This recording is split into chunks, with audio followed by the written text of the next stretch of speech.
মানুষ সমাজে বাস করে, সমাজের মধ্যে সে বড় হয়ে ওঠে। আর বেড়ে ওঠার সময় সমাজে বিভিন্ন ধরনের কুসংস্কার, গোঁড়ামি ইত্যাদি যখন মাথা তুলে দাঁড়ায়, তখন তার বিরুদ্ধে সংঘবদ্ধ সংগ্রামে লিপ্ত হতে হয়। সমাজে কিছু উচ্চবিত্তবান শাসকের বিরুদ্ধে শোষিত মানুষদের এক সংঘবদ্ধ সংগ্রাম নিয়ে রচিত নাটক মুক্তির সন্ধান।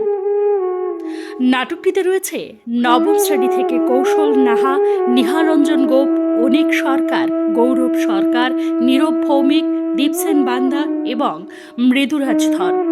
অষ্টম শ্রেণী থেকে রয়েছে সুপ্রীতম বর্মন, গৌরব মজুমদার, আয়ুষ দাস, প্রিয়াংশু সরকার, আবির সরকার, আরিয়ান রুদ্রপাল এবং অংশুমান পাল। সপ্তম শ্রেণী থেকে রয়েছে আয়েশা সাহা, শ্রীতমা ভট্টাচার্য, অঙ্কিতা নম, সুজয় সাহা এবং অস্মিত দাস। ষষ্ঠ শ্রেণী থেকে রয়েছে ইন্দ্রজিৎ মল্লিক, অর্ঘ্যদীপ সাহা, রিমা বিশ্বাস, আয়েশা দাস, শিবম দাস এবং প্রদ্যুম্ন দে।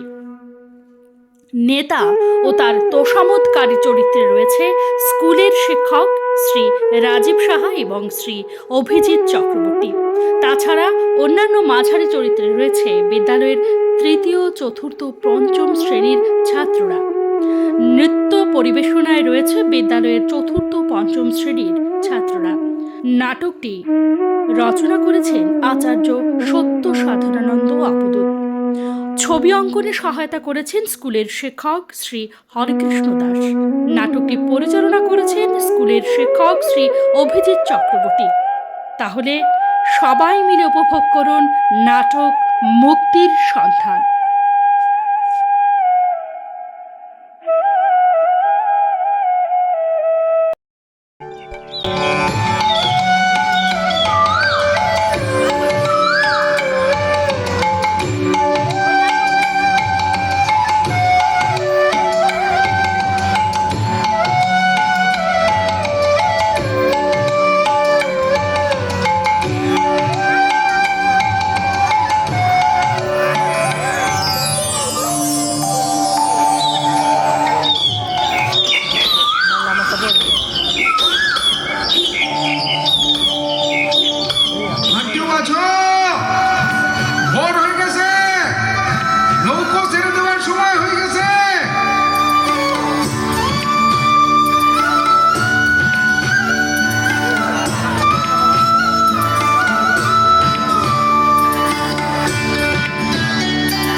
তোমারে নামের তরিলে সাগরে হব পার, সাগরে হব পার, আজিকে সাগরে হব পার। তোমারে নামের তরিলে সাগরে হব পার, সাগরে হব সাগরে হব ছোটি কাজ হাওয়া, ছোটি কাজ হাওয়া, মানি না ভাটা জোয়ার, সাগরে হব পার, আজিকে সাগরে হব পার। তোমারে নামের তরিলে সাগরে হব পার, সাগরে হব পার, আজিকে সাগরে হব পার। তোমার নামের তরিলে সাগর হব পার। মাঝি ভাই, মাঝি ভাই, একটু দাঁড়াও, আমার একটা প্রশ্ন আছে, একটু দাঁড়াও। দেখি তুমি মাঝি ভাইকে এত ডাকাডাকি করছো কেন গো? যাবে নাকি তুমি ও সাগরের পরপারে?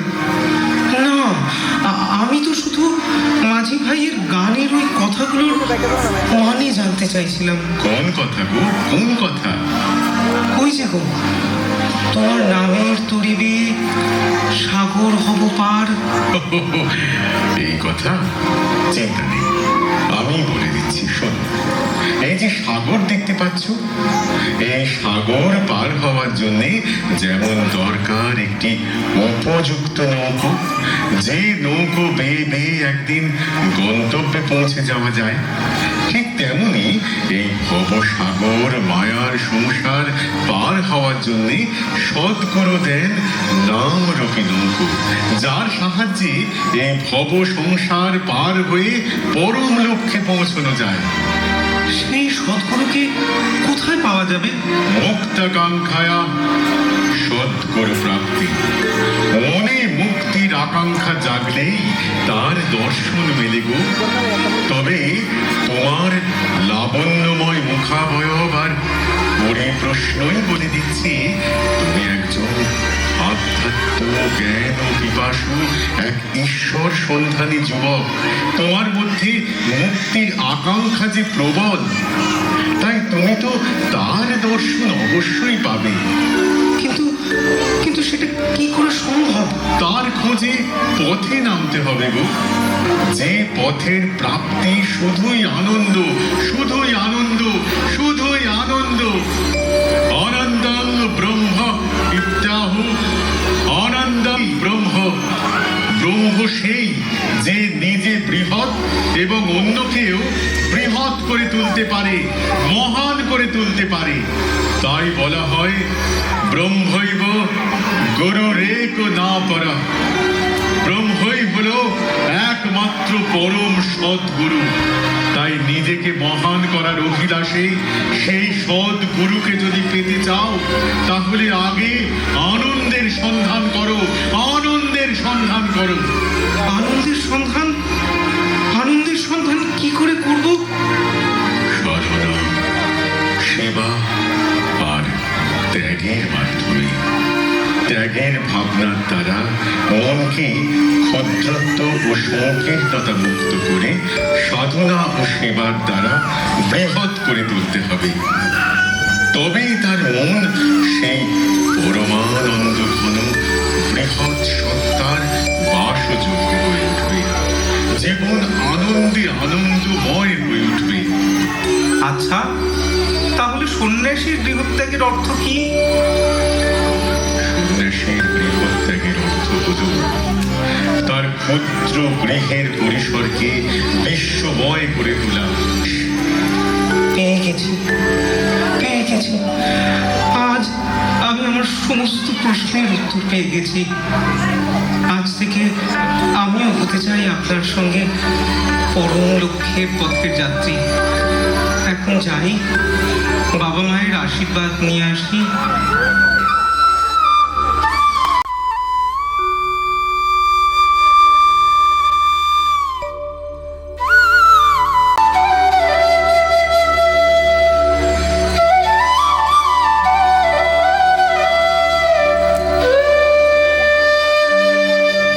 তুমি কি কোথাও যাচ্ছ কখন? হ্যাঁ বাবা। আচ্ছা বাবা, তুমি আমার ছোটবেলা থেকে যেভাবে আশীর্বাদ করে এসেছো, সেইভাবে আমার মাথায় হাত রেখে আরেকটিবার আশীর্বাদ করো না বাবা। পাগল ছেলে। আচ্ছা আচ্ছা, এই ঠিক আছে, করলাম।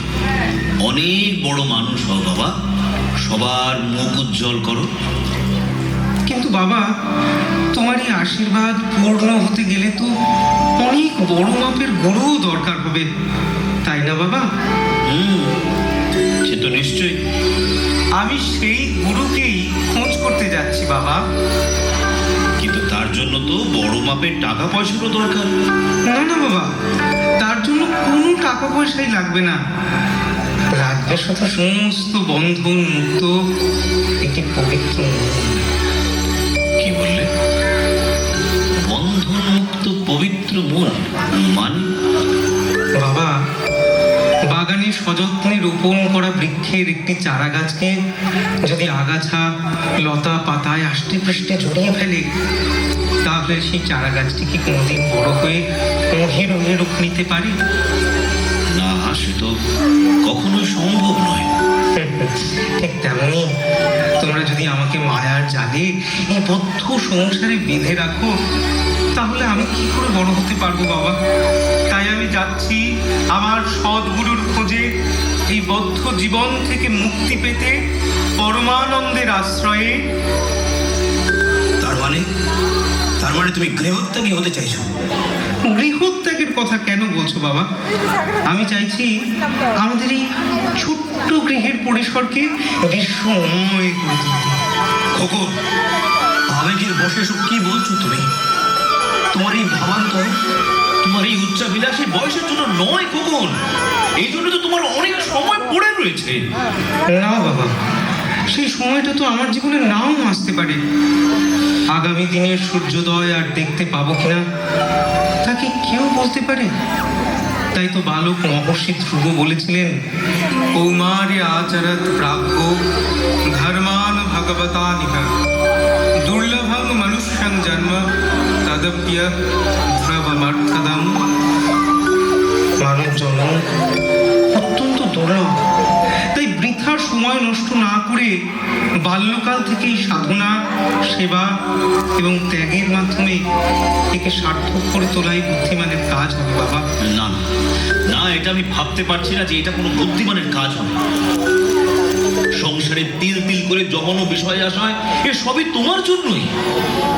এই সংসারটা বড়ই অদ্ভুত বাবা।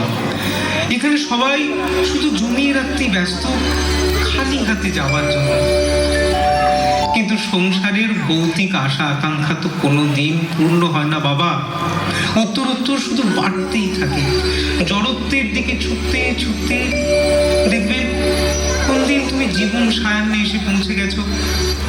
তাই সময় থাকতে অর্থ নয় পরমার্থ সঞ্চয় দাও বাবা। বৈষ্ণব কবিও তাই বলেছেন, কৃষ্ণ ভজিবার তরে সংসারে আইনু মিছে মায়ায় বদ্ধ হয়ে বৃক্ষ সম হয়ে। বুঝেছি বুঝেছি, আর বলতে হবে না, আজ আমি হেরে গেছি তোমার সহজ সরল যুক্তির কাছে, আত্মবিশ্বাসের কাছে। এর জন্য তো দায়ী আমি, কারণ আমি তোমাকে বড় হওয়ার আশীর্বাদ করে এসেছি, স্বপ্ন দেখিয়েছি।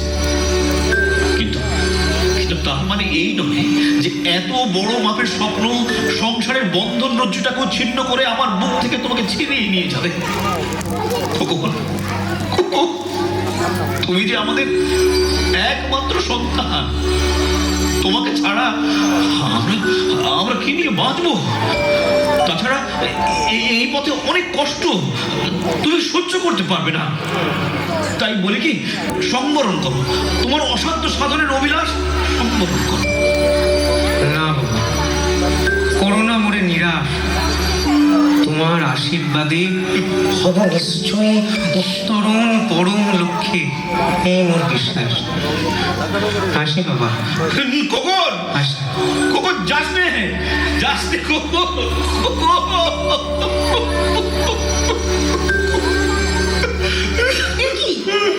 তুমি তুমি কাঁদছো কেন? কি হয়েছে তোমার? খোকন কোথায় যাচ্ছে? তোমার খোকন তোমার কুল ছাড়া হয়ে, তোমার মায়ার বাঁধন ছিন্ন করে মুক্তির সন্ধানে যাচ্ছে। শোনোয় না, তা হতে পারে না, তা হতে পারে না। খোকন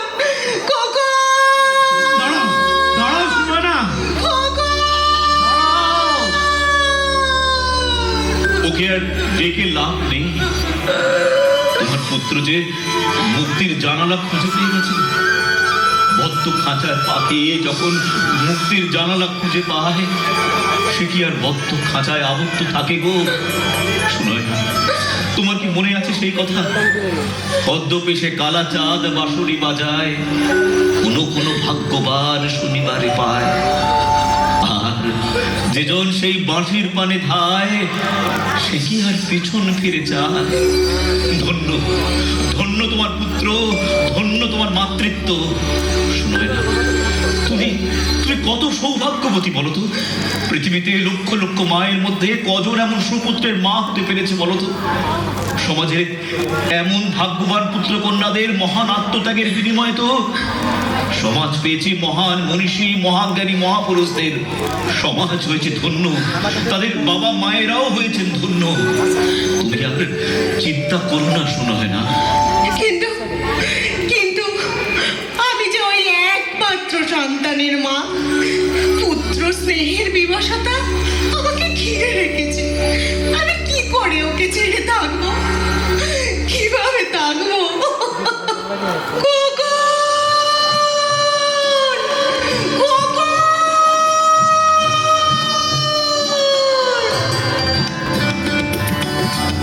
পিছে থেকে যেই ডাকু, নিরুৎসাহ যেই বা করুক, পিছে থেকে যেই ডাকু, নিরুৎসাহ যেই বা করুক, ভয়ের কথা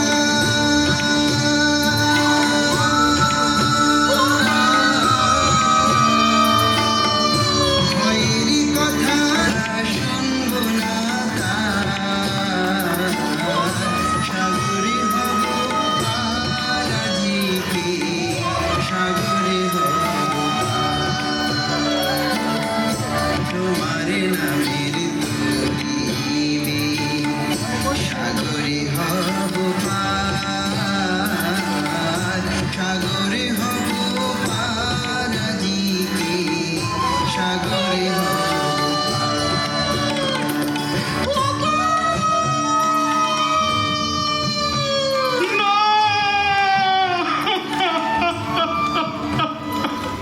আর পারছি না, আর পারছি না। মায়ের গগনভেদী ক্রন্দন ধ্বনি মনে বেজে উঠছে বারবার।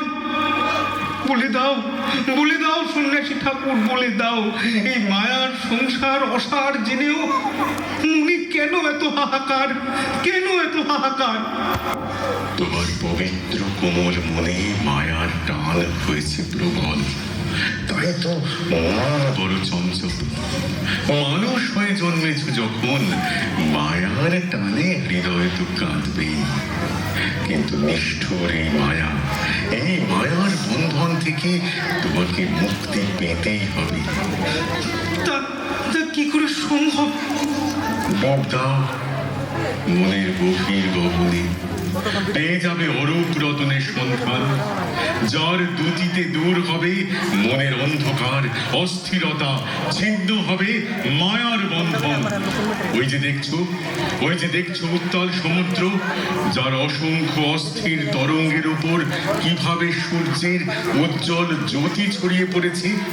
ঠিক তেমনি তোমার অস্থির মনের তরঙ্গের উপরেও করুণাময় ব্রহ্মের অপার করুণা ধারা বর্ষিত হয়ে চলেছে।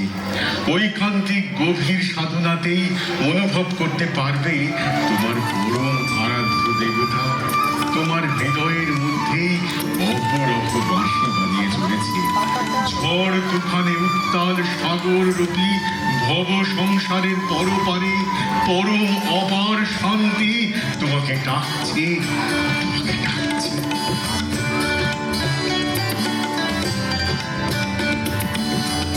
তুফানি ওই ঢেউয়ের পরে নিস্তর দুটি ঝরে। তুফানি ওই ঢেউয়ের পরে নিস্তর দুটি ঝরে। আসা যাওয়া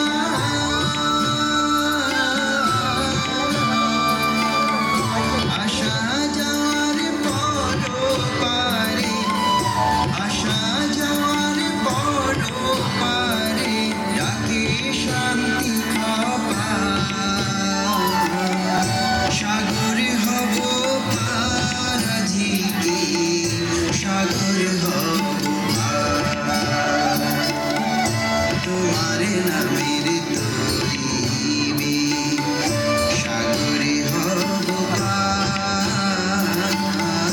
সাগরে হব পার আজকে, সাগরে হব পার।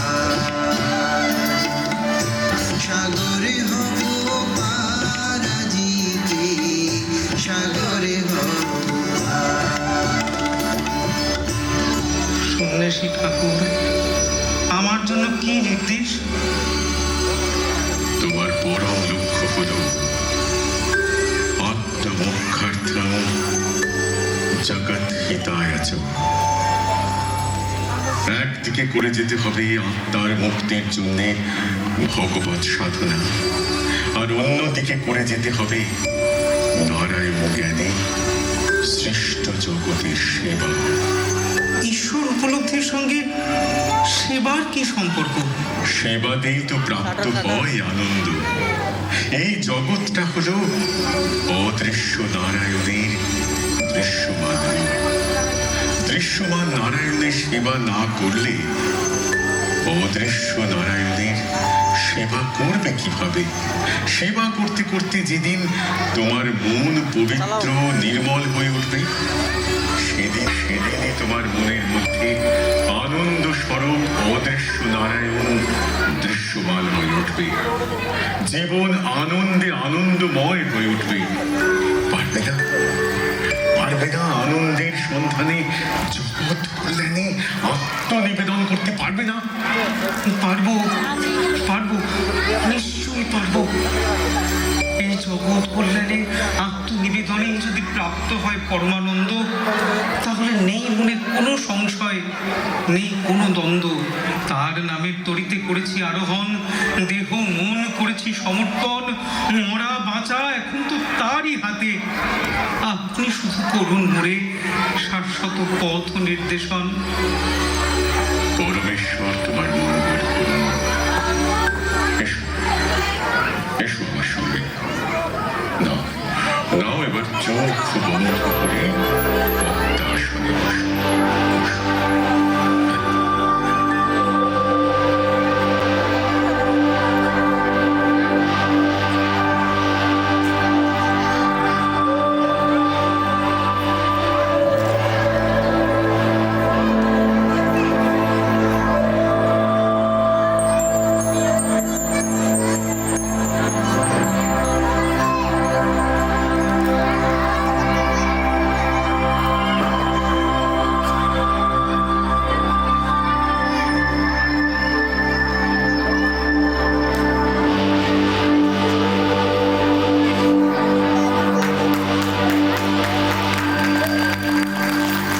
আত্মার মুক্তি জগৎ কল্যাণের ভাগবত ধর্মে দীক্ষিত হল।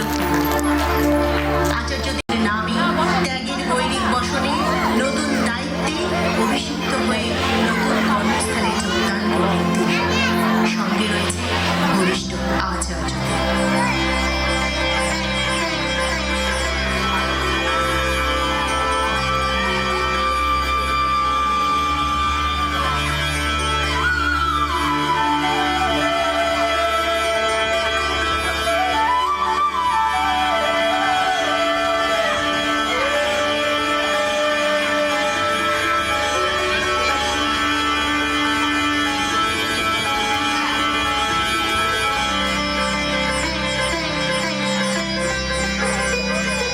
এই হলো আশ্রম, আর এটাই হলো তোমার সাধনার স্থল, তোমার কর্মস্থল।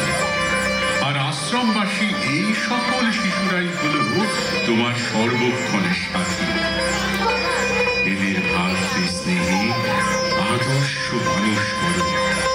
সমাজের সর্বপ্রকার সাধনার সমাধানে সাধনা ও সমাজ সেবার মধ্যে দিয়ে শোধের পথে এগিয়ে চলো।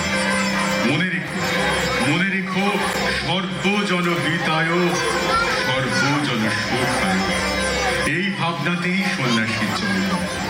কিন্তু এই মহান কাজে চলার পথ যে সদা সর্বদা মসৃণ বা কুসুমাতীর্ণ হবে তা কিন্তু নয়। আসবে ঝড় ঝঞ্ঝা, জোরে টান, থাকবে নিন্দা স্তুতি। এই সব কিছুকে বজ্রঘাতে পরাহত করে শুভের পথে এগিয়ে চলাতেই রয়েছে সন্ন্যাস জীবনের পরম সার্থকতা। ভয় নেই, ভয় নেই, পরম পুরুষ তোমার সাথেই রয়েছে। কল্যাণ মস্তু। আমি শুভ পথ ধরে চলিব, শুভ পথ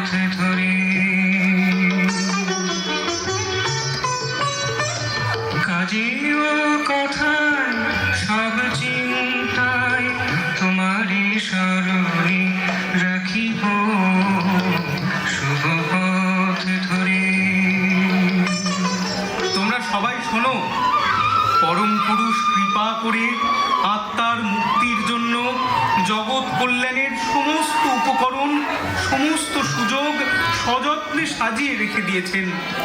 বুদ্ধি দিয়েছেন, সামর্থ্যও দিয়েছেন। চলো আজ আমরা সেই সকল সুযোগ কাজে লাগিয়ে তারই ব্রত সাধিতে জগৎ কল্যাণে ঝাঁপিয়ে পড়ি। শক্তি দিয়েছ, বুদ্ধি দিয়েছ, কাজ করার সামর্থ্য দিয়েছ। শক্তি দিয়েছ, বুদ্ধি দিয়েছ, কাজ করার সামর্থ্য দিয়েছ। সকল সুযোগ কাজে লাগাইয়া, সকল সুযোগ কাজে লাগাইয়া তোমার ব্রতই সাধিব শুভ পথ ধরে।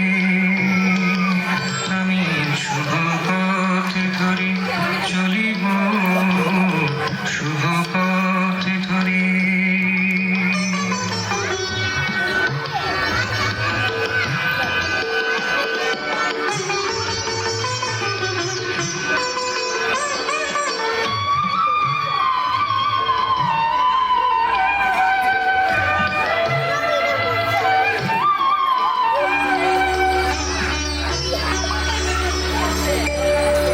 দেখুন দাদাজি, আপনার নেতৃত্বে আশ্রমের সবাই অসহায় মানুষের জন্য কত কাজ করে চলেছে। হ্যাঁ, এই এলাকায় মানুষ সবাই আজ অন্ন, বস্ত্র, বাসস্থান, শিক্ষা, চিকিৎসা সব রকমের সুযোগ সুবিধাই পাচ্ছে।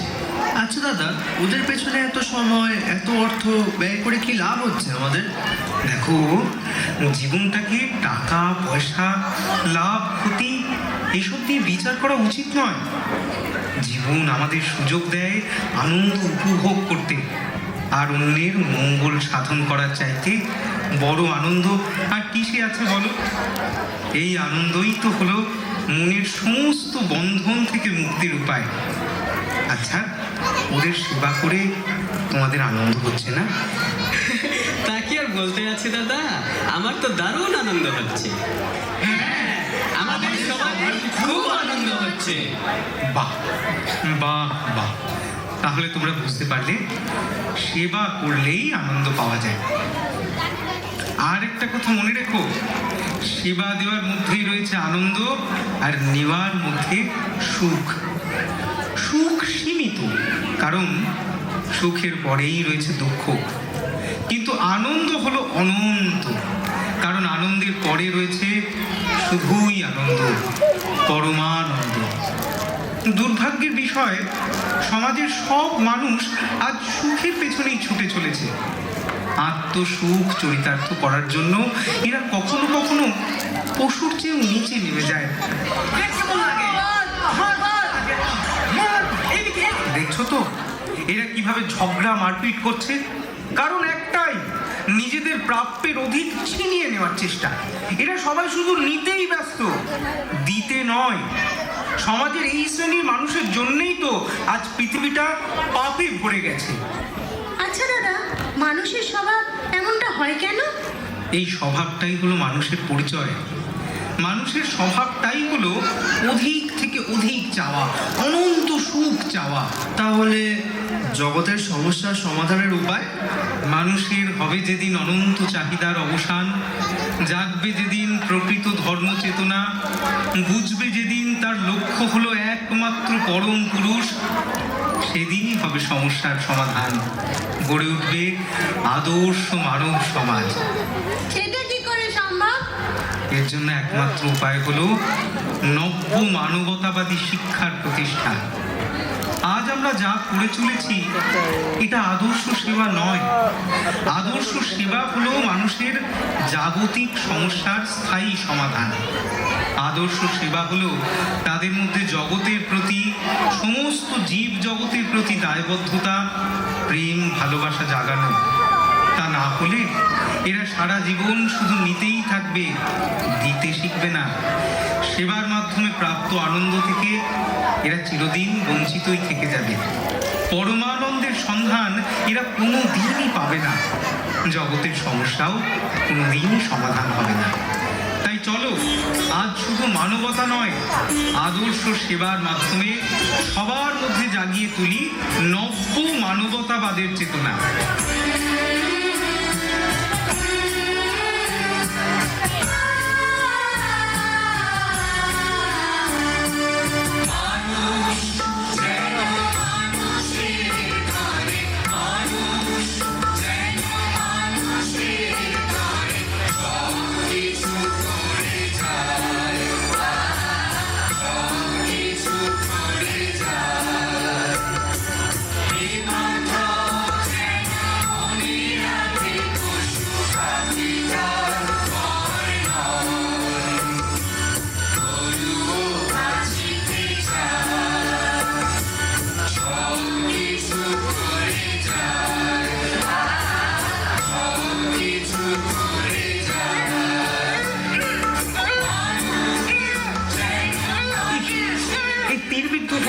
সবাই মিলে বাঁচাই, সকলে এসো এসো, চলুন চলুন।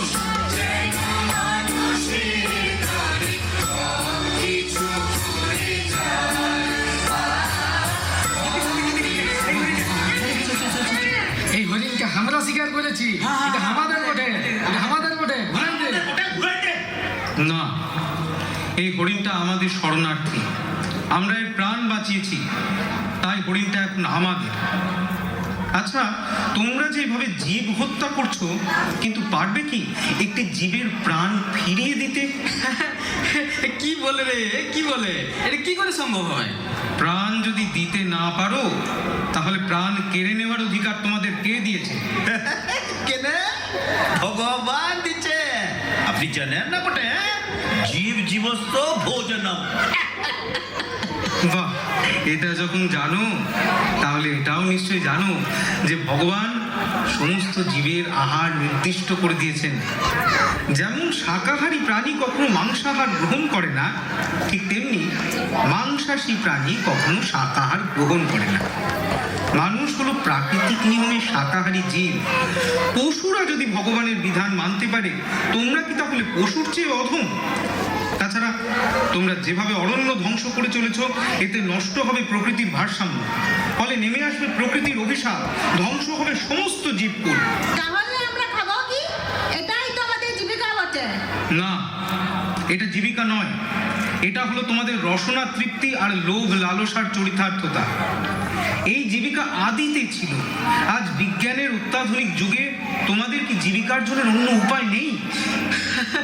আমরা গরিব বটি বাবু, মুখ্য সূক্ষ্ম মানুষ, পেটের দায়ে কিছু পশু পাখি শিকার করছি আর গাছপালা কাটছি বলে হাঁদের উপরে তো রাগ করছো, কিন্তু যারা ওই বড় বড় বন জঙ্গলগুলো ধ্বংস করে বড় বড় কলকারখানা বানালো, স্বপ্নের নগরী বানালো, তাদের বেলা?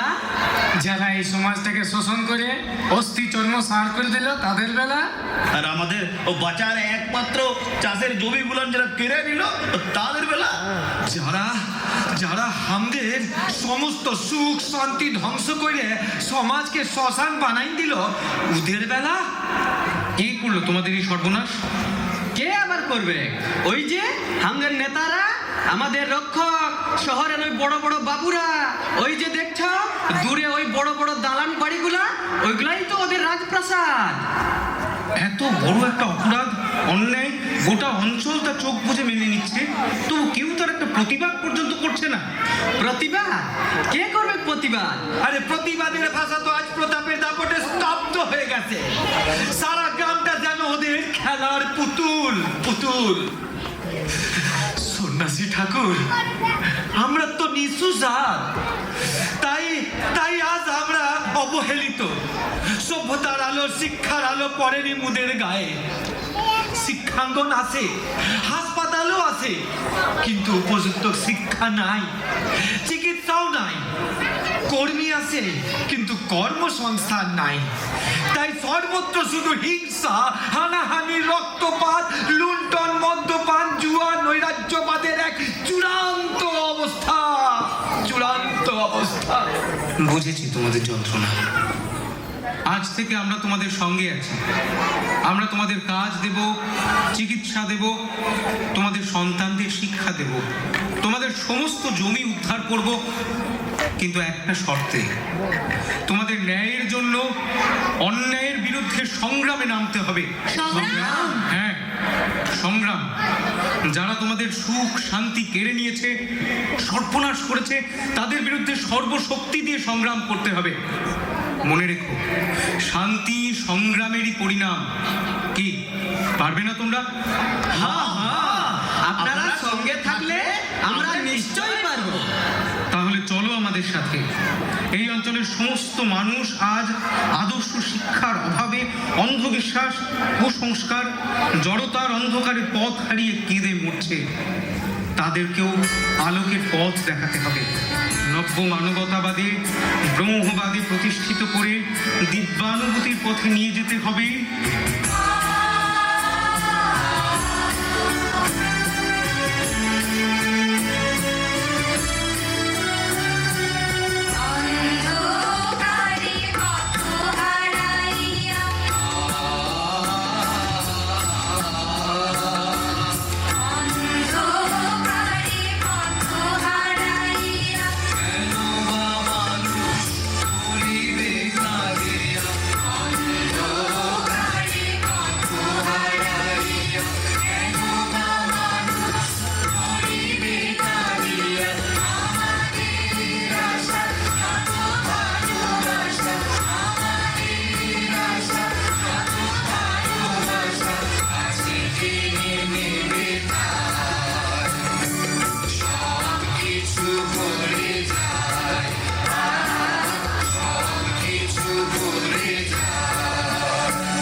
আপনারা কেন দেবী মায়ের পূজা করছে?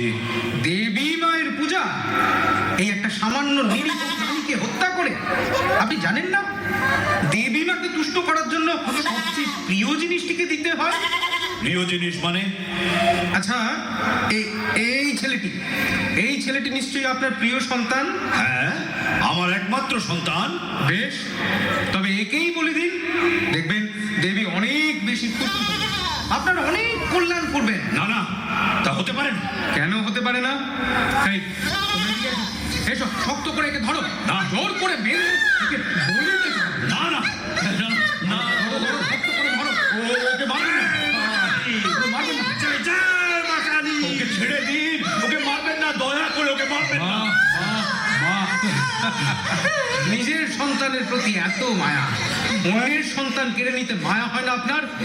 অনুকম্পা হয় না আপনার হৃদয়? এই যে শোনা ওকা, কার্য কেন? খুব ভয় হচ্ছে তাই না? হবে নাই বা কেন? নিজের জীবন বলে কথা। আর আপনারও খুব কষ্ট হচ্ছে তাই না? হবে নাই বা কেন? নিজের সন্তান বলে কথা। বাবা হয়ে সন্তানের হত্যার কথা শুনেই যেমন কষ্ট পাচ্ছেন, তেমনি দেবী মায়ের সন্তানকে দেবীর সামনে হত্যা করলে কি তিনি খুশি হবেন?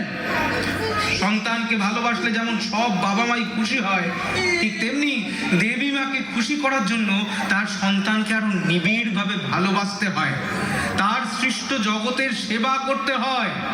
মা তো আমাদের জগৎ জননী, জগৎ যে মায়ের ছেলে, তার কি আছে বর ভাবনা? তুমি তৃপ্ত করতে চাও মায়েরে হত্যা করে ছাগল ছানা? কিন্তু আমি তো যা করছি শাস্ত্রের বিধান মেনেই করছি। তাহলে তাহলে আপনি কি শাস্ত্র মানেন না? যার নামে পাঠিয়ে দিন আপনার শাস্ত্রের বিধান। যে শাস্ত্র ঈশ্বরের সৃষ্টিকে কোনোদিন ভালোবাসতে শেখায়নি, শিখিয়েছে শুধু ঘৃণা করতে। যে শাস্ত্র বিশ্ব পরিব্যাপ্তমান ঈশ্বরকে মন্দিরের মধ্যে, মূর্তির মধ্যে সীমাবদ্ধ করে দিয়েছে, যে শাস্ত্র জাতপাতের নামে লড়াই বাঁধিয়ে ভালোবাসার পৃথিবীকে রক্তাক্ত করে দিচ্ছে, তা কোনোদিন শাস্ত্র হতে পারে না। তা হলো মানবতা বিরোধী এক উদ্ভট তত্ত্ব, নরকের দ্বার। কি বলছেন আপনি? দুদিনের ভেদধারী সন্ন্যাসী হয়ে শাস্ত্রকে অবমাননা করছেন। আপনাকে আমি কিছুতেই ছাড়বো না। এই গ্রাম ছাড়া করেই ছাড়বো, গোড়াই যাবো, গোড়াই যাবো।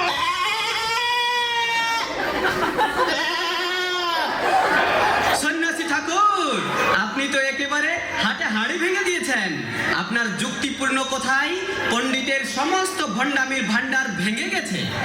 আজ বুঝে গেছি আপনার কথাই ঠিক। চিন্তা করবেন না, আমরা সবাই আপনার সঙ্গে আছি। তাই যদি বুঝে থাকেন তাহলে চলুন আমরা সবাই মিলে জাতি, ধর্ম, বর্ণ নির্বিশেষে সমস্ত মানুষকে ডাক দিয়ে বলি, এসো এসো, তোমরা সবাই আমাদের সঙ্গে এসো। এসো, আমরা সবাই মিলে সা বিদ্যা ইয়া বিমুক্ত এর মধ্যে দিয়ে অশিক্ষার অন্ধকার থেকে এই পৃথিবীটাকে মুক্ত করি। এই কুসংস্কারের করাল গ্রাস থেকে মানবতাকে উদ্ধার করি, সংস্কৃতির উজ্জ্বল আলোকে উদ্ভাসিত করি, মানবিক সুন্দর এক অর্থনৈতিক প্রয়োগ করে এই পৃথিবীকে দারিদ্র্যের অভিশাপ থেকে মুক্ত করি।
দেখুন দাদাজি, আজ আপনার কত গুণমুগ্ধ শুভাকাঙ্ক্ষীরা, কত ভক্তবৃন্দ, কত সাধারণ মানুষ আপনাকেই অনুসরণ করে চলেছে।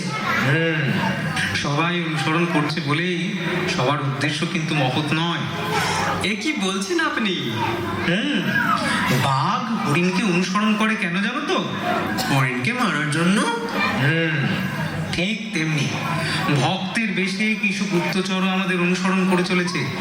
তাই আমাদের সর্বদা চোখ কান খোলা রেখে চলতে হবে। আমাদের কাজের গতি যত বাড়ছে, শত্রুর সংখ্যাও কিন্তু তত বাড়ছে। এ কি বলছেন দাদা? এ তো ভয়ঙ্কর ব্যাপার।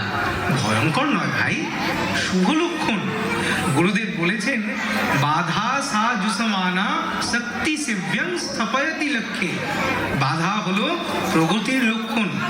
বাধা যত আসবে, শত্রু যত বাড়বে, মনে রাখবে আমাদের কাজের গতি ঠিক পথেই চলেছে। এই শত্রুর বিরুদ্ধে তথা দুর্নীতিগ্রস্ত প্রশাসনের বিরুদ্ধে সমস্ত গ্রামবাসীকে জাগিয়ে তুলতে হবে। তার জন্য এক জনজাগরণ মহাসভার আয়োজন করতে চাইছি। তোমরা সবাই মিলে তার প্রচারের ব্যবস্থা করো। চলো চলো, এখন আশ্রমে ফিরে যাই। বাপ রে বাপ, আরে সন্ন্যাসী আমাদের কিভাবে যেন চিনে ফেলেছে রে। তাতে কি আছে, আমাদের ওদের বিরুদ্ধে গ্রামবাসীকে জাগিয়ে তুলতে হবে। ওদের জনজাগরণ সভাকে ভেঙে গুড়িয়ে দিতে হবে। হ্যাঁ, এটাই সুবর্ণ সুযোগ। চল, বসকে সব খবরটা জানাই গিয়ে। চল চল।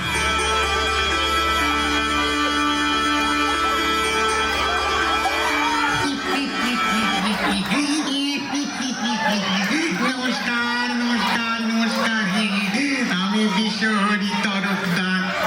বলুন বলুন, শুনবো আপনাদের কি কি আবদার। আপনাদের সেবায় বিরাজমান আমাদের জননেতা, দীনদয়াল দীনবন্ধু ডক্টর রাম সোরেন রায় বাহাদুর নিমেষে সব সমস্যা করিবেন দূর। তবে সাবধান, বেশি বলার নেই দরকার, কারণ আমাদের দাদা হলেন গিয়ে মস্ত একটা জানোয়ার। যে বেশি জানে সেই তো জানোয়ার। বলতে পারেন তিনি সর্বজ্ঞানের ভান্ডার। প্রথমে আপনি বলুন আপনার কি দরকার।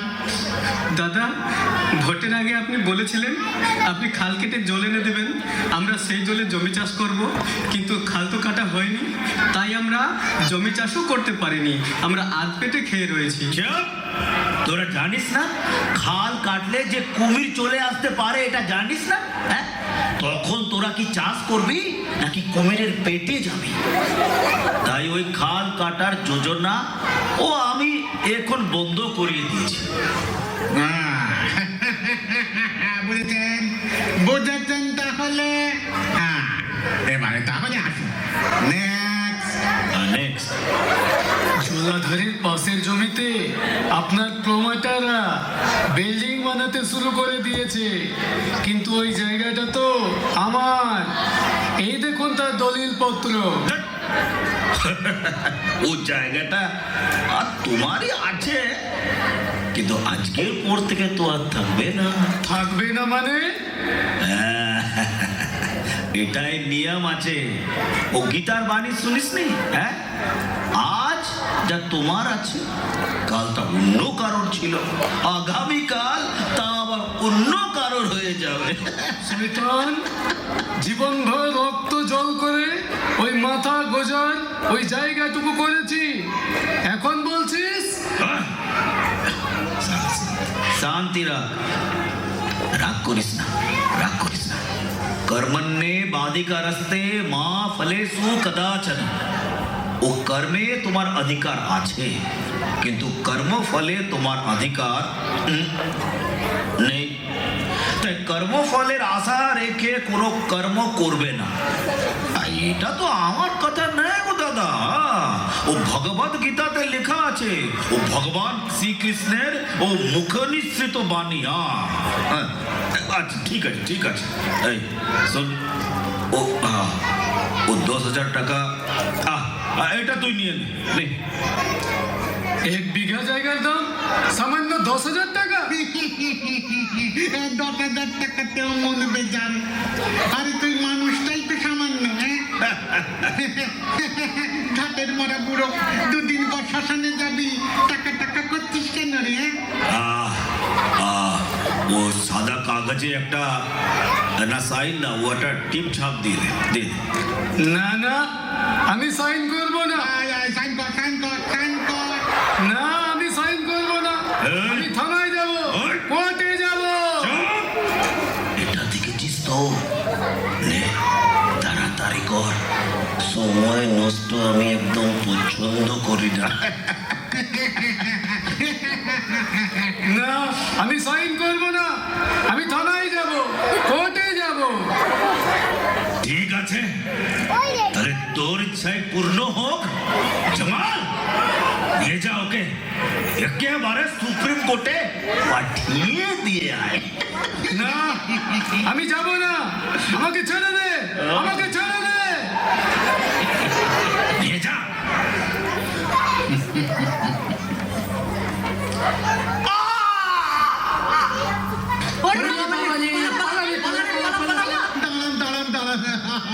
বাবা বাবা বাবা, এক গুলিতেই দরবার ফাঁকা।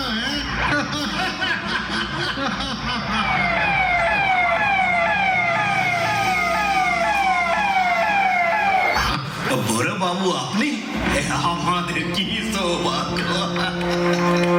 সৌভাগ্য নয়, দুর্ভাগ্য। আপনার স্বৈরাচারী দুর্নীতির কমপ্লেইন অনেক পেয়েছি, এনকোয়ারিতে এসে তার প্রমাণও হাতে দাঁতে পেয়ে গেলাম। চোখের সামনে একটা নিরীহ মানুষকে খুন করা আপনার ভরাটে খুনিকে ধরে নিয়ে এলাম আপনার সামনে। খুব ভালো করেছে। আরে এ তো বোকা ছেলে। আরে কতবার বলেছি যেখানে সেখানে এসব কাজ করিস করিস না, তোরা পড়ে যাবি। সে ঘরের মতো ওকে ছেড়ে দেব? হ্যাঁ, আইনের রক্ষক হিসেবে আইন যখন হাতে তুলে নিয়েছি, আইন তো আইনের পথেই চলবে। নো নো স্যার, আমার ক্ষেত্রে আইন আমার ক্ষমতার হাত ধরে চলে। নতুন পুলিশ অফিসার হয়ে এসেছেন তো, ভাই জানেন না যে আমার ক্ষমতার হাত কত লম্বা। নিন, ধরুন, এখানে 5 লাখ টাকা আছে। কিসের টাকা? আপনার কাছ থেকে তো কোনো টাকা আমি পাই না। আরে বাবা, আমাদের কাছে আপনাদের সব সময় টাকা পাওনা থাকে। মন্দিরের ভগবানের কি মানুষের কাছে টাকা পাওনা থাকে? তবু রাস্তাঘাটে চলতে চলতে মন্দির দেখলেই আমরা টাকা পয়সা চুরে ভগবানকে প্রণাম করি, স্যার, তাই তো স্যার? আমাদের মতো মানুষের ভগবান তো আপনারা।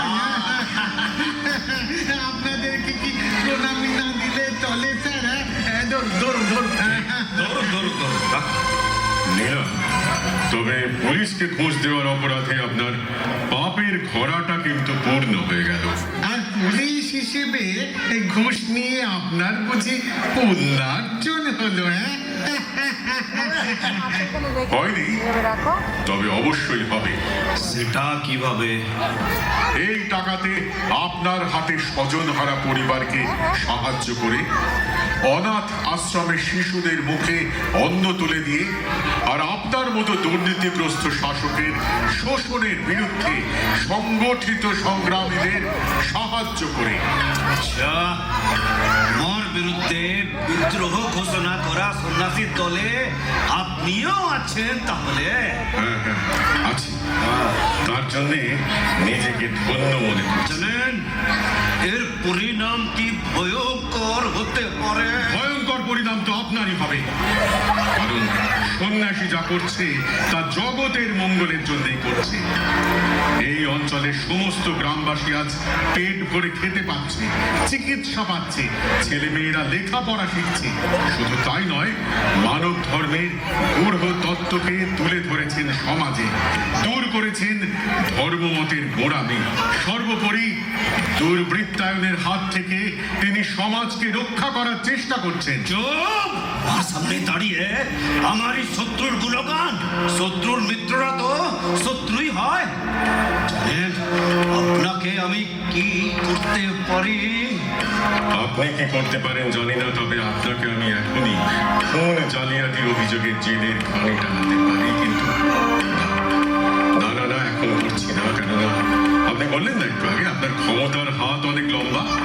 সেই লম্বা হাতের সাহায্যে জেল মুক্ত হয়ে আবার তো বহাল তবিয়তে মন্ত্রিত্ব চালাবেন। শুনুন, সেই সুযোগ আমি আর দিচ্ছি না। এখন শুধু আপনি আপনার জীবনের ভয়ঙ্করতম সময়ের জন্য অপেক্ষা করুন। আসি। দাদা দাদা, সর্বনাশ হয়ে গেছে। দলে দলে গ্রামবাসীরা সন্ন্যাসীর আশ্রমে যোগ দিচ্ছে। সন্ন্যাসীর কথায় যেন জাদু আছে। মিষ্টি কথায় ভুলিয়ে একের পর এক আমাদের দলের লোককে শিষ্য বানিয়ে দিচ্ছে। ওই সন্ন্যাসীর কথায় গ্রামবাসীরা সমস্ত পূজা পার্বণ বন্ধ করে দিয়েছে। শ্রাদ্ধানুষ্ঠান, বিয়ে বাড়িতেও আমাদের বয়কট করছে। এখন আমরা কি করব, কি খাবো? শুনেছি তার নেতৃত্বে গ্রামবাসীরা আমাদের সমস্ত 2 নম্বরই কাজকর্ম বন্ধ করে দিবে।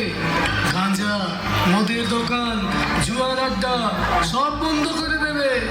আপনি যে সোনামে বেনামে বিশাল ধন সম্পত্তির পাহাড় জমিয়েছেন তা আবার থাকবে না।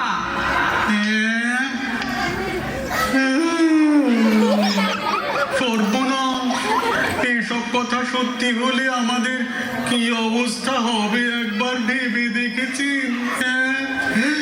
কোথাকার এক উটকো বেগদারি সন্ন্যাসী উড়ে এসে জুড়ে বসতে চাইছে, আপনার রাজত্ব দখল করতে চাইছে। না না, আমরা সহ্য করতে পারছি না। এত বড় স্পর্ধা, উদ্ধত্ত, আমার এলাকায় থেকে আমার বিরুদ্ধে ষড়যন্ত্র, আমাকে প্রবঞ্চনা করছে। ও জানে না যে ও কাল সাপের লেজে পা দিয়ে ফেলেছে। সফল তো এবার অনিবার্য আছে। এবার নিরাপদ বলয় আরো শক্ত করে দে। সমস্ত দলক কর্মীদের, সমস্ত হারমাত বাহিনীদেরকে খবর দে, যত টাকা লাগে লাগুক ওদের সংখ্যা আরো বাড়িয়ে দে। গ্রামবাসীকে রুখতে হলে আমার এখন অনেক বল দরকার, বুঝেছিস কিনা? হ্যাঁ, আরে দাদা, যুদ্ধে জয়ের জন্য অনেক বলের চেয়ে অধিক ছলের প্রয়োজন হয়। কথায় আছে না, চোর দেখলেই কুত্তা করে ঘেউ ঘেউ, আর হাড় মাংস একটা চুষতে দিলে আওয়াজ করে না কেউ। তার মানে পাবলিকের মধ্যে কেউ কেউ হলো এই ঘেউ কুত্তার মতো। এরা সরকারের কোনো অন্যায় অবিচার দেখলেই কিছুদিন ঘেউ ঘেউ করতে থাকে, তারপরে আবার একটু সরকারি সুযোগ সুবিধা পেলে চুপ করে যায়। এখন আমাকে কি করতে হবে সেটা বল। ওদেরকে অনেক রকমের ভাতা দিন, অনুদান দিন, অনুদান। কি আছে? নানা রকম সুযোগ সুবিধের ভান্ডার খুলে দিন, আর তাতেই দেখবেন ওরা আন্দোলন ভুলে আপনার গুণগান গাইতে শুরু করবে। কিন্তু রাজ ভান্ডার খালি হতে দেবেন না, বিভিন্ন উন্নয়নের নামে ঢালাও বিদেশি লোন নিন। ওই লোন তো আর আপনাকে পরিশোধ করতে হবে না। বাবা, তোর মাথায় তো দেখছি অনেক বুদ্ধি আছে। ওই জন্যই আমার নাম বিশ্বহরি।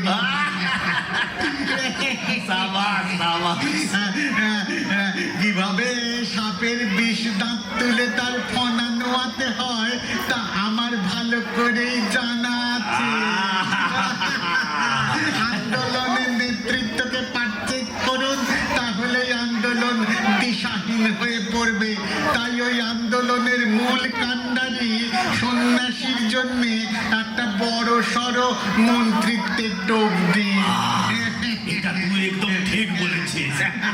এই টোপ যদি গিলে নেয় তাহলে ভালো, নইলে তার জন্য বরাদ্দ থাকলো একেবারে দমদম দাবাই।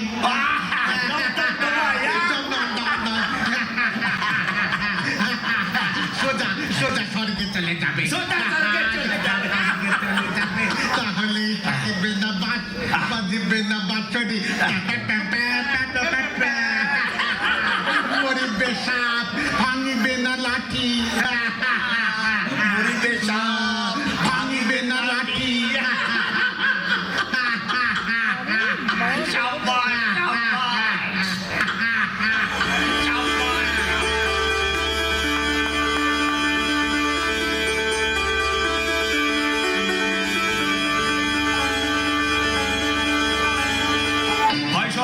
এই বিস্তীর্ণ অঞ্চলের মুষ্টিমেয় কয়েকজন নেতা নেত্রীরা সরকারি সাহায্যের নামে কিছু দায় সারা দায়িত্ব সেরে বাকি সব লুটে পুটে খাচ্ছে, জোর জুলুম করে জমি দখল করছে, বনাঞ্চল ধ্বংস করে কলকারখানা করছে, কর্মসংস্থান নেই, বেকার সমস্যা দিন দিন বেড়ে চলেছে। তাই আমরা দুর্নীতিগ্রস্ত শাসকের শোষণের বিরুদ্ধে লড়াইয়ের জন্য আমরা সর্বস্ব পণ করেছি। আমরা শোষণ নিপীড়নের ঢের সহ্য করেছি, আর করব না, আর করব না। আমরা অনাহারে থেকে ওদের শুধু ভোগের পণ্য জুগিয়ে যাচ্ছি, আর জুগাবো না। এবার আমরা মানুষের মতো বাঁচতে চাই।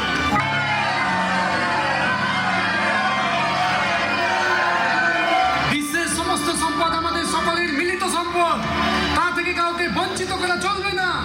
আমরা সরকারের দায় ছাড়া সাহায্য চাই না, আমরা চাই কর্মসংস্থান, আমরা চাই প্রয়োজন অনুপাতে যুক্তিসঙ্গত বন্টন ব্যবস্থা, যোগ্যতার উপযুক্ত মর্যাদা। আমরা অনুদান চাই না, কর্মসংস্থান চাই,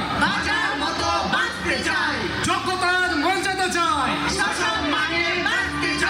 শোষণবিহীন সমাজ চাই।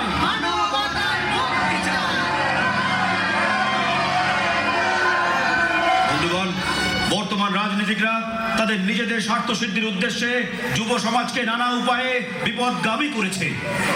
চাকরি আর কালো টাকার প্রলোভন দেখিয়ে ওদের সর্বশান্ত করেছে, বিভ্রান্ত করেছে, মাদকাসক্ত করিয়ে তাদের চারিত্রিক মেরুদণ্ড ভেঙে দিচ্ছে, তাদের মানসিকভাবে পঙ্গু করে দিয়ে তাদের হাতের পুতুলে পরিণত করেছে।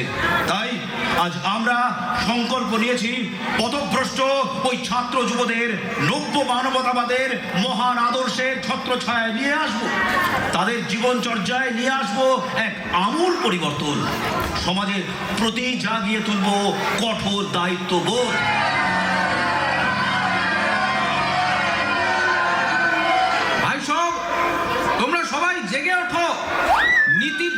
শাসকের শোষণের বিরুদ্ধে তোমাদের জানতেই হবে, হাতে হাত মিলিয়ে লড়াইয়ে নামতে হবে। কারণ এককভাবে প্রতিবাদ করতে গেলেই তার পরিণাম হবে খুবই ভয়ঙ্কর। তবে সবাইকে এক সূত্রে বেঁধে এগিয়ে নিয়ে যাওয়ার মতো এক উন্নত আদর্শ তথা বলিষ্ঠ নেতৃত্ব দরকার। আমাদের হাতে সব কিছুই আছে। আমরা শুধু চাই আপনাদের সনিষ্ঠ, সক্রিয় ও সংঘবদ্ধ সহযোগিতা। বলুন, আপনারা অন্তর দিয়ে সেই মহান কাজে এগিয়ে আসতে তৈরি কিনা? বলুন। হ্যাঁ, আমরা সবাই এগিয়ে আছি। প্রাণের বিনিময়ে আমরা প্রস্তুত আছি। গরিব গ্রামবাসীর যদি ভালো করতে চাও, তাহলে শোষকদের বিরুদ্ধে লড়াইয়ে নামা ছাড়া কোনো পথ নেই। তাই আপনারা চিন্তা করবেন না, কেউ কোনো চিন্তা করবেন না। আমরা সবাই মিলে সমস্ত গ্রামবাসীদের মধ্যে সাড়া জাগিয়ে দিচ্ছি।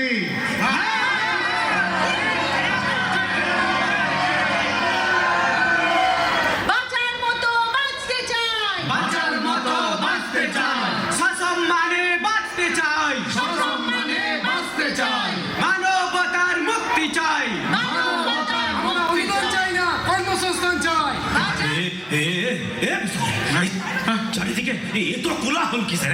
এ দেখ তো, বাইরে গিয়ে দেখ না করে। যা। সর্বনাশ দাদা, কি হলো? হয়ে গেছে। গ্রামবাসীরা দলে দলে লাঠি, সোঁটা, তীর ধনুক নিয়ে এগিয়ে আসছে। কি বলছিস কি? মিছিলের অগ্রভাগে আছে ওই সন্ন্যাসীটা। কি বলছিস? তাই তো, ঠিক বলেছিস তুই। পুলিশকে একটু ফোন করে দিতে। পুলিশ হ্যালো, পুলিশ স্টেশন আছে? আমি এমএলএ রামু সোরেন রায় বাহাদুর বলছি। পুলিশ পুলিশ রং নাম্বার বলছে। রামচাঁদা, কোন বলছে কিনা রং নম্বর? জামালটা কোথায়? Hello hello hello, Jamal. বলুন দাদা, বলুন। তোর হার মাদ বাহিনী নিয়ে ও তাড়াতাড়ি চলে আয়। না দাদা, আমার সময় নেই, আমি রাখলাম। রামচাঁদা, এই জানোয়ারটা বলছে কিনা এখন সময় নেই। আমি কি করি? কোথায় গেল সব সশস্ত্র ব্রক্ষ বাহিনী? আমার কোথায় গেল? আরে কেন ওরা ওদের পথ আগলে দাঁড়াচ্ছে না? কোথায় গেল সব? কাউকে তো দেখতে পাচ্ছি না। এত দিনের ধরে নুন খাইয়ে এসেছি, আর যেই তোর দিনে আমার পাশে দাঁড়াবার কেউ নেই। সব নুন হারামের দল। জগন্নাথ, দাঁড়িয়ে আছিস কেন?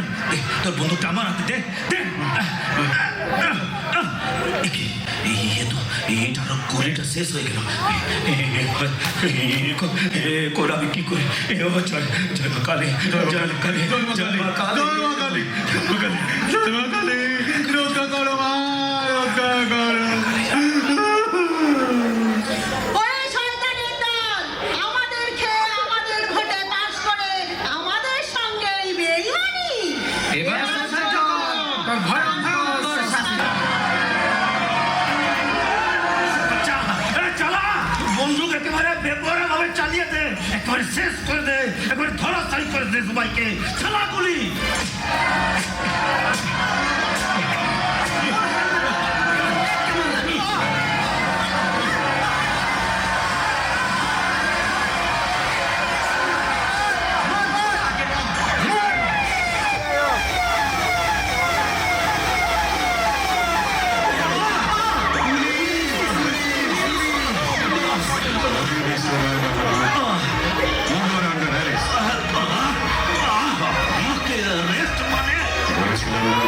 আপনার জীবনের ভয়ঙ্করতম দিনের জন্য অপেক্ষা করতে এই দুর্দিন আজ উপস্থিত।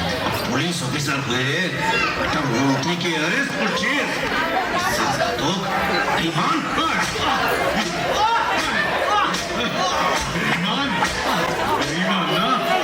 বেঈমান আমি না তুই।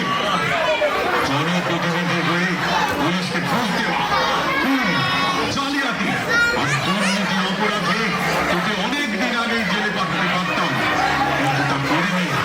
কারণ তোর মতো জঘন্য অপরাধীদের জন্য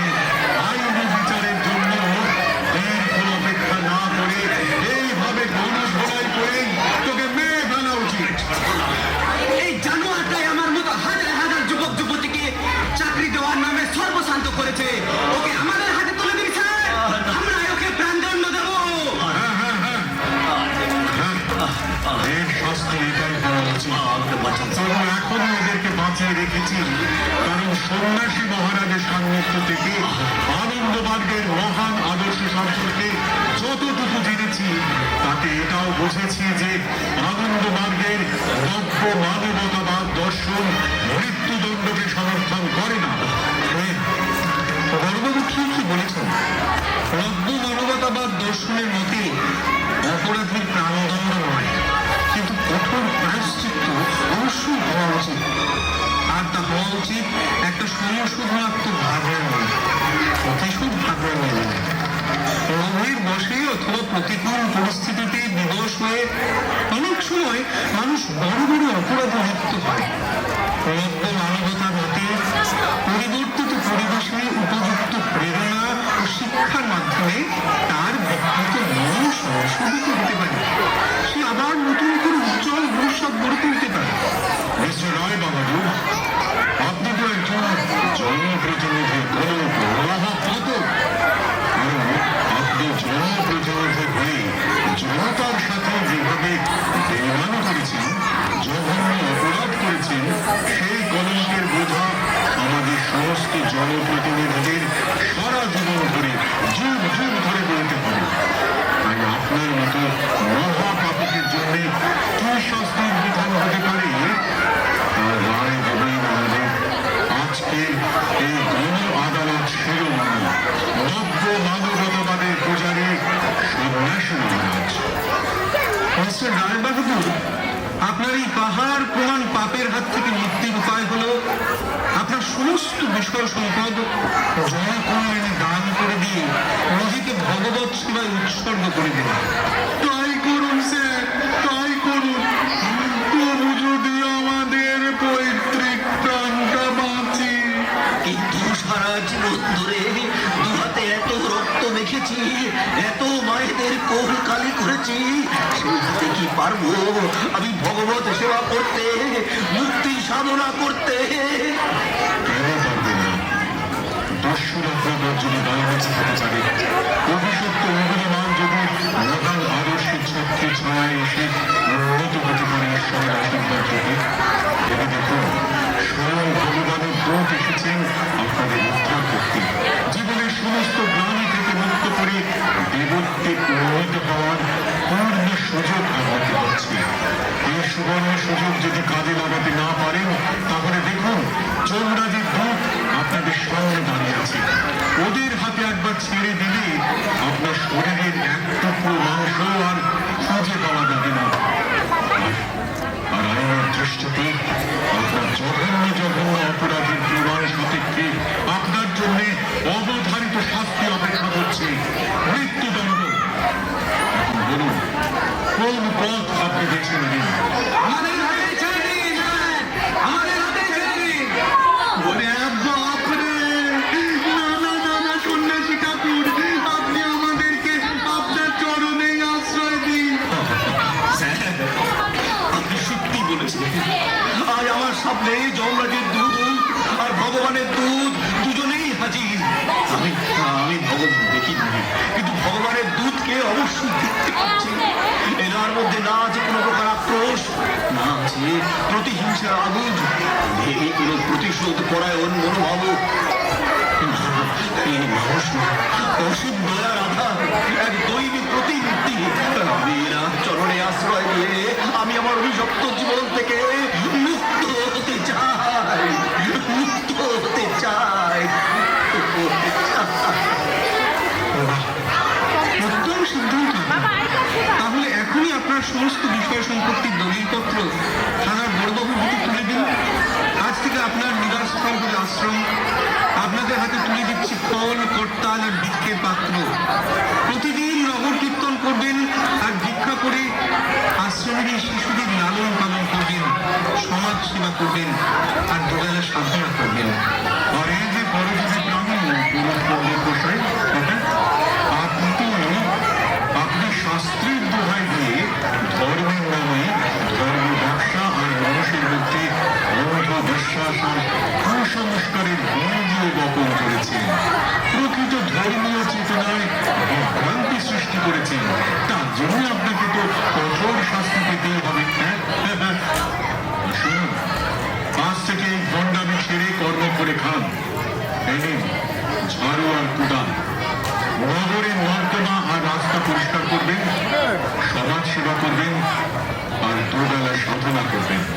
ঠিক আছে, তাই করব। তুমি যদি কিছুটা পণ্য অর্জন করতে পারি।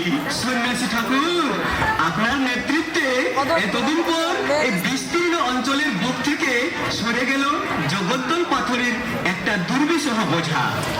অতল সমুদ্রের মাঝে আমরা খুঁজে পেয়েছি এক সুদক্ষ কাণ্ডারীকে, প্রকৃত নেতাকে।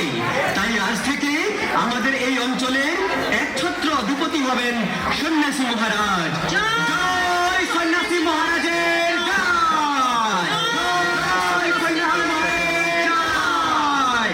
জয় সন্ন্যাসী মহারাজের জয়! না, আমি তোমাদের অধিপতি হবার জন্য আসিনি। যারা নব্য মানবতাবাদের মহান আদর্শে প্রতিষ্ঠিত, সবার প্রতি যাদের থাকবে প্রাণ ঢালা ভালোবাসা, সাধুতা, সরলতা ও বৈষয়িকতাবাদের মহান ভাবধারা যাদের জীবনের ভিত্তিভূমি, তারাই সম্মিলিতভাবে পরিচালনা করবে এই অঞ্চলের প্রশাসন ব্যবস্থা। আপনাদের মধ্য থেকেই তেমন মহানুভব আদর্শনিষ্ঠ ব্যষ্টি যাতে তৈরি হয়ে আসে, সে দায়িত্ব আমার থাকবে।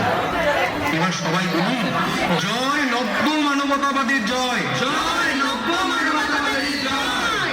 জয় নব্য মানবতাবাদের জয়! জয় নব্য মানবতাবাদের জয়! আপনাদের সকলকে নমস্কার। শ্রীপ্রভাত অর্জুন সরকার বলেছেন, শান্তি সৌভাগ্য। আজ আমি অনেক গর্বিত। আমাদের ভাতৃপ্রতি নবীন সন্ন্যাসী বরিষ্ঠ নেতৃত্বে আর আপনাদের সকলের সমাজত প্রবাসী সমাজে শান্তি ফিরে এসেছে। ফিরে এসেছে অন্ন, বস্ত্র, বাসস্থান, শিক্ষা, চিকিৎসার নিশ্চয়তা। ধর্ম হৃদয় ভরে উঠেছে এক উজ্জ্বল আশা। খুলে গেছে আনন্দ প্রাপ্তির পূর্ণ সুযোগ। এই আপনাদের জীবনের মুক্তির সন্ধান, পূর্ণ মুক্তির সন্ধান। আসুন, আসুন, মুক্তির সন্ধানে আনন্দ সমুদ্রে ভাসিয়ে দিন আমাদের স্বাদের জীবন। আমাদের স্বাদের জীবনের দেখানো তোমারি নামে ভাসিয়ে দিল আমার সাধের তরিখানি,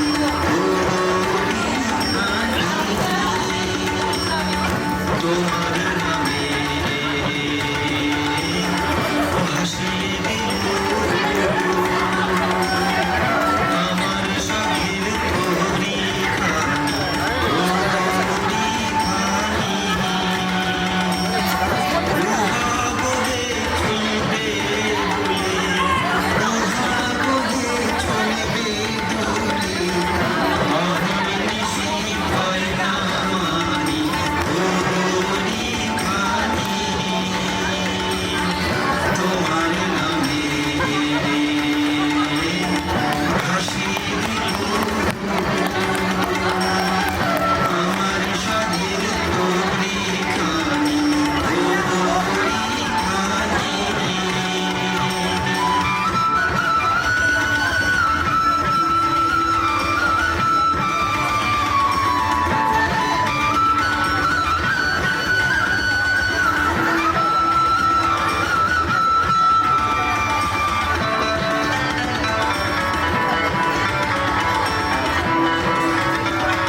আপনার